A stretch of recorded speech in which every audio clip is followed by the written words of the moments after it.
Morning students, आज हम कक्षा 10वीं विषय भूगोल अध्याय 3 कृषि पढ़ेंगे, है ना। कृषि के अंतर्गत आज हम पढ़ेंगे फसल प्रतिरूप में बदलाव। ठीक है, तो फसल प्रतिरूप का अर्थ होता है एक समय विशेष पर विभिन्न फसलों के अधीन अनुपातिक क्षेत्र से होता है ना। और किसी भी क्षेत्र का जो फसल प्रतिरूप जो होता है वो एक ऐतिहासिक लंबी प्रक्रिया के बाद ये निर्मित होता है। ठीक है, तो किसी भी क्षेत्र में फसल प्रतिरूप में बदलाव के कई कारण हो सकते हैं।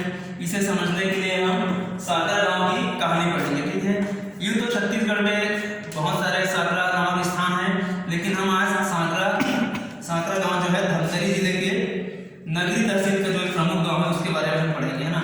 तो धमतरी जिला का एक साकरा जो है बड़ा गाँव है। तो गाँव के लोग विभिन्न प्रकार के आर्थिक गतिविधियों में लगे हुए हैं, लेकिन अधिकांश लोग जो हैं जिनका जुड़ाव है, जिनका लगाव कृषि के साथ है ना, कृषि के साथ में जुड़े हुए हैं। यहाँ की प्रमुख फसल धान है ना। यहाँ के लोग धान की खेती प्रमुख रूप से करते हैं।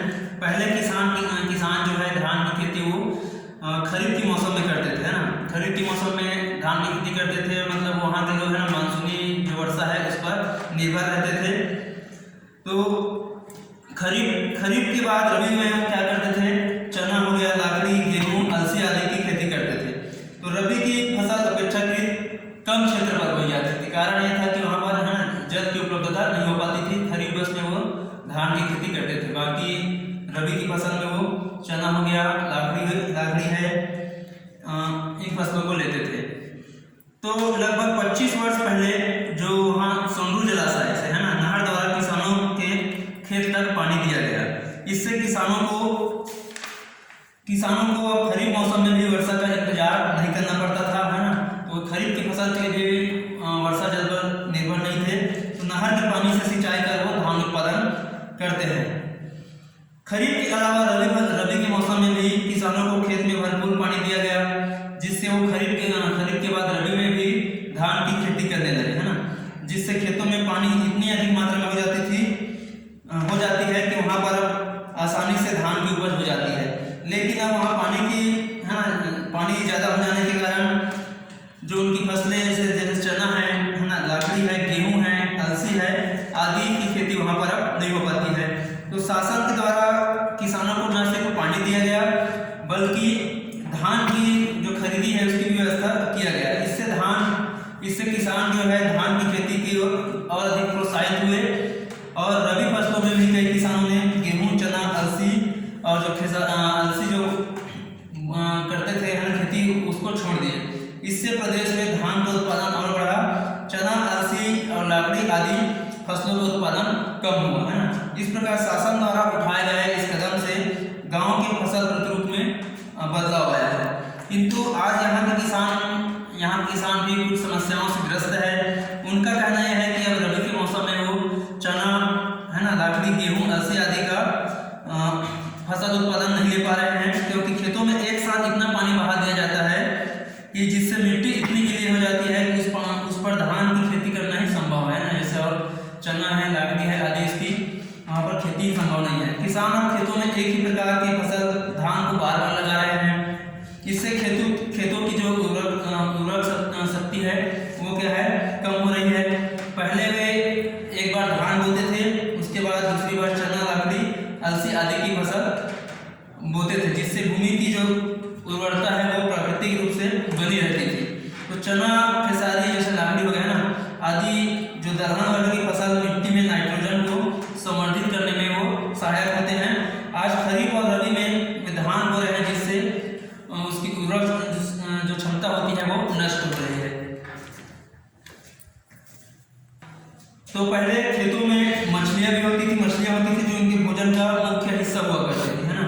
तो लोग खेतों से मछलियाँ पकड़कर उसे सुखाकर उसका लंबे समय तक इसका उपयोग करते थे, सेवन करते थे, है ना। तो लेकिन आज खेतों से मछलियाँ तो क्या जो केंचुए भी होते हैं वो गायब हो गए हैं। गाँव के लोगों का मानना है कि रासायनिक खाद और कीटनाशकों के प्रयोग से है ना मछलियों को नष्ट कर दिया गया है। अब उन्हें बाजार से बड़ी मछलियाँ खरीद कर रखना पड़ता है, उसको बड़ी मछलियों को लेकर के उसको खाना पड़ता है। किसानों का यह अनुभव कि वो खेत पर बिना रासायनिक खाद और कीटनाशक के वो खेती नहीं कर सकते, किंतु पहले ऐसा नहीं था। वे गोबर की खाद की सहायता से खेती करते थे और उसमें कीटाणु नहीं लगते थे। अर्थात अब किसानों की दुकानदारों पर निर्भरता जो है वो बढ़ गई है। उन्हें बीज, उर्वरक, कीटनाशक आदि दुकानों से ही खरीदना पड़ता है ना। तो फसल प्रतिरूप के अंतर्गत सागरा गांव की एक कहानी है। ठीक है, आगे हम देखेंगे भूमंडलीकरण एवं भारतीय कृषि के बारे में हम पढ़ेंगे, है ना। तो भूमंडलीकरण का अर्थ होता है किसी देश की अर्थव्यवस्था का विश्व के साथ, है ना, जो विश्व की अर्थव्यवस्था है उसके साथ समन्वय करना, है ना, ये कहलाता है भूमंडलीकरण। तो इसका मुख्य उद्देश्य है व्यापार के जो अवरोधक है ना, व्यापार अवरोधक है इसको कम करना, जिससे कि विश्व के, है ना, जो देश है, विभिन्न देश है, वो बेरोक टोक वस्तुओं का आदान प्रदान या व्यापार कर सके। तो आज कृषि एक क्या है, व्यापार बन चुका है। कृषि जो है ना, सिर्फ खाद्य आवश्यकता, भोजन की पूर्ति करने का एक साधन नहीं है, वो है ना एक व्यापार का एक साधन बन चुका है। तो अपने देश की खाद्य सुरक्षा एवं इस व्यापार पर कब्जा करने के लिए जो विकसित देशों के द्वारा कई कदम उठाए गए हैं, ना, बहुत सारे कदम उठाए गए हैं, जिसमें से कुछ निम्नलिखित हैं। जैसे विकसित देशों की सरकारों द्वारा अपने किसानों को भारी मात्रा में अनुदान दिया जाता है। ठीक है, जो विकसित देश हैं उसके वहाँ की सरकार जो है अपने किसानों को कृषि करने के लिए अनुदान प्रदान करती है। उदाहरण के लिए चावल में अमेरिका द्वारा 47%, यूरोपीय जो देश है उनके द्वारा 48%, जापान द्वारा 89% सहायता दिया जाता है। इसी प्रकार गेहूं के उत्पादन में अमेरिका 47%, यूरोपीय समुदाय जो है 32% एवं जापान 99% सहायता देता है। तो विकसित देशों द्वारा दिए जाने वाले इस अनुदान के कारण वहाँ के किसानों की जो फसल लागत है कम या ये कहा जाए नहीं के बराबर हो जाती है। तो फसल लागत कम होने से विकसित देशों के कृषि उत्पाद जो होते हैं वो अंतर्राष्ट्रीय बाजार में सस्ते मूल्य पर मिलते हैं। तो इस कारण अंतर्राष्ट्रीय बाजार में इसकी मांग जो है अधिक होती है। विकासशील देश ये अनुदान नहीं दे पाते हैं, ना, विकासशील देश होते हैं अपने किसानों को इस प्रकार का अनुदान नहीं दे पाते हैं। भारत में अप्रत्यक्ष रूप से चावल के उत्पादन पर 1.17% और गेहूं के उत्पादन पर 3.83% जो कर है, टैक्स है, वो लिया जाता है। इससे क्या होता है, कृषि उत्पाद जो हैं ये महंगे हो जाते हैं। अतः अंतर्राष्ट्रीय बाजार में जो विकासशील देशों के कृषि उत्पाद जो होते हैं वो पिछड़ जाते हैं, ना। तो विकासशील देश विकसित देशों के द्वारा कृषि क्षेत्र में दिए जाने वाले अनुदान का हमेशा विरोध करते रहे हैं, किंतु विकसित देशों ने अनुदान देना बंद नहीं किया है। जैव प्रौद्योगिकी के द्वारा जीवन रूपों में उनके आधारभूत स्तर पर हेरफेर कर दी जाती है ताकि उसमें विशिष्ट गुण या तत्व उत्पन्न हो सके। यह कृषि उत्पादन में अभूतपूर्व वृद्धि को जन्म दे रही है, ना।